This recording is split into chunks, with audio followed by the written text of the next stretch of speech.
واللہ الذی لا الہ الا وہ اللہ جس کے علاوہ کوئی معبود نہیں، الملک وہ بادشاہ ہے، حقیقی بادشاہ۔ وہ بادشاہ کی تشریح ملک کی وہ کی ہے کہ جس کے حکم پر کوئی سوال نہ اٹھا سکے، جو وہ کہے اس پر کوئی اعتراض نہ کر سکے، وہ بادشاہ ہوتا ہے۔ اس لیے دنیا کے اوپر کوئی بادشاہ نہیں ہو سکتا۔ غلام خواجہ گیتی پناہم کے در دینش ملوکیت حرام است، ملوکیت اس لیے حرام کہی گئی ہے۔ کسی کو حق نہیں ہے کہ وہ کہے جو میں کروں وہ کافی ہے، کسی کو بندوں کا خدا نہیں بنایا اللہ نے۔ یہ صرف اللہ کا حق ہے کہ وہ ملک ہے، خلیفہ ہو سکتا ہے اس کے احکام کی تنفیذ کرنے کے لیے اور اللہ کے احکام کی تشریح کرنے کے لیے۔ القدوس وہ قدوس ہے، اللہ اکبر، منزہ ہے ہر عیب سے، ہر نقص سے، ہر کمزوری سے۔ یہ قدوس کا مفہوم ہے۔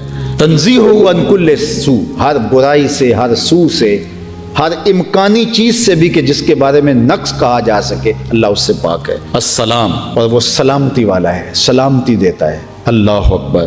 المومن اور وہ امان والا ہے، امن دینے والا ہے۔ المہیمن وہ مہیمن ہے، اس مہیمن کا ترجمہ کیا گیا نگہبان، لیکن بعض مفسرین نے لکھا کہ مہیمن اللہ کے اسماء میں سے ایسا اسم ہے جس کا معنی اللہ کے علاوہ کوئی بھی نہیں جانتا۔ یہ اللہ کے اسماء میں سے خاص اسم مہیمن، نگہبان، لوگوں کو سنبھالے ہوئے۔ العزیز عزت والا، الجبار زبردست، المتکبر غرور اور تکبر بڑائی اسی کو زیبا ہے۔ ایک حدیث میں آتا ہے، حدیث قدسی فیما یروی عن ربہ، حدیث قدسی اس کو کہتے ہیں جو حضور اپنے رب سے روایت کریں۔ تو فرمایا اللہ کہتا ہے کہ الکبریاء ردائی، کبریائی میری چادر ہے، اللہ اکبر، جو مجھ سے میری چادر چھیننا چاہے گا میں اس کو ذلیل کر دوں گا۔ تو یہ اللہ کی شان ہے۔ سبحان اللہ عما یشرکون، پاک ہے اللہ ہر اس چیز سے جس کو اس کا شریک بناتے ہیں۔ کوئی اور آپشن لے لیں لوگ، اللہ کے علاوہ تو کوئی آپشن نہیں ہے، وہی الہ برحق ہے، لیکن کوئی اس کو نہیں مانتا۔ کسی نے مٹی کے مادو کو خدا سمجھ لیا، مان لیا، کسی نے پتھر کی مورتی کو خدا کہہ لیا، کسی نے درخت کو خدا مان لیا، کس نے جلتی آگ کو خدا کہا۔ خدا ماننے والوں نے تو کمال کر دی۔ یہ کیچوا جس سے آپ مچھلی پکڑتے ہیں، کانٹے کے ساتھ لگائی جاتی، یہ بھی کسی مخلوق کا خدا رہا ہے، اس کو بھی لوگوں نے خدا مانا۔ سانپوں کو دیوتا اور خدا لوگوں نے تسلیم کیا۔ تو یہ لوگوں کے آپشن ہیں جو انہوں نے از خود گھڑے۔ لیکن ذرا اس آیت کریمہ کو دیکھو کہ اللہ کون ہے؟ جو ملک ہے، جو قدوس ہے، جو السلام ہے، جو المومن ہے، جو المہیمن ہے، جو عزیز ہے، جبار ہے، متکبر ہے۔ پھر یہ ساری چیزیں صفتیں بیان کرنے کے بعد کا سبحان اللہ عما یشرکون، اللہ پاک ہے اس سے جن کو تم اس کا شریک ٹھہراتے ہو۔ اب اگر کوئی اللہ کے علاوہ کوئی اور آپشن از خود لیتا بھی ہے، کوئی سانپ کو لیتا ہے، یا کوئی بچھو کو لے لیتا ہے، یا کوئی کیچوے کو لے لیتا ہے، یا پتھر کی مورتی کو لے لیتا ہے، اللہ فرماتا ذرا دیکھو تو صحیح، یہ خوبیاں جو رب کی ہیں، یہ خوبیاں کسی میں ہو سکتی ہیں جو خالق کی خوبیاں ہیں؟ مٹی کا بنا ہوا مادو کیا ان خوبیوں کا حامل ہو سکتا ہے؟ پتھر کی مورتی اور لکڑی کا وسن اور مختلف اشجار اور درخت اور جلتی آگ اور بہتے پانی، کیا یہ بدل ہو سکتے ہیں اور ان خوبیوں کے حامل ہو سکتے ہیں؟ خدا تو وہ ہے، رب تو وہ ہے، الہ حقیقی تو وہ ہے جو ان خوبیوں کا مالک ہے۔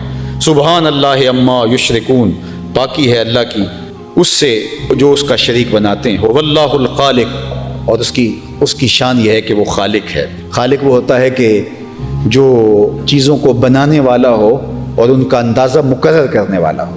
الباری، اور پھر ان کو ظہور پذیر کرنے والا ہو، ان کو جو ہے وہ منصہ شہود پہ لانے والا ہو، وہ باری ہے، پیدا کرنے والا۔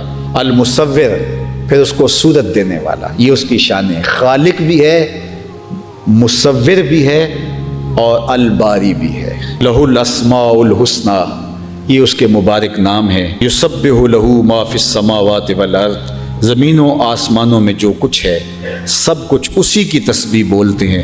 وہو العزیز الحکیم، اور اس کی شان یہ ہے کہ وہ عزیز اور حکیم ہے۔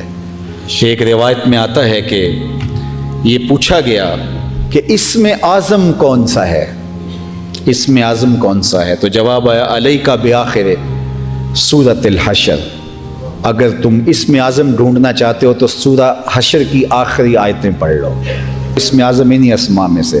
پھر پوچھا گیا تو پھر دوسری مرتبہ بھی یہی جواب آیا کہ اسم اعظم تلاش کرنا ہے تو سورہ حشر کی یہ آخری۔ جو شخص فجر کی نماز کے بعد سورہ حشر کی یہ 3 آیتیں آخری جو میں نے آپ کے سامنے رکھی ہیں پڑھ لیتا ہے، وہ شام تک اللہ کی امان میں رہتا ہے، اور اگر وہ فوت ہو جائے تو شہیدوں میں لکھا جاتا ہے، اور اگر کوئی شام کو مغرب کے بعد پڑھ لے تو وہ فجر تک اللہ کی امان میں رہتا ہے۔ اور اگر فوت ہو جائے تو شہیدوں کے زمرے میں شمار کر لیا جاتا ہے۔ تو سورۃ الحشر ہمیں بتاتی ہے کہ تمہارا رب وہ ہے جو ان شانوں کا مالک ہے، اور تم اس مالک سے فرار اختیار نہیں کر سکتے۔ اہل ایمان تو اپنے مالک کا انکار تو نہیں کرتے، لیکن غفلت کی چادر اوڑھ کر کے اللہ کے فیض و برکات سے متمتع نہیں ہو پاتے، اور کفار سراسر انکار کر کے جہنم کے حقدار بنتے ہیں۔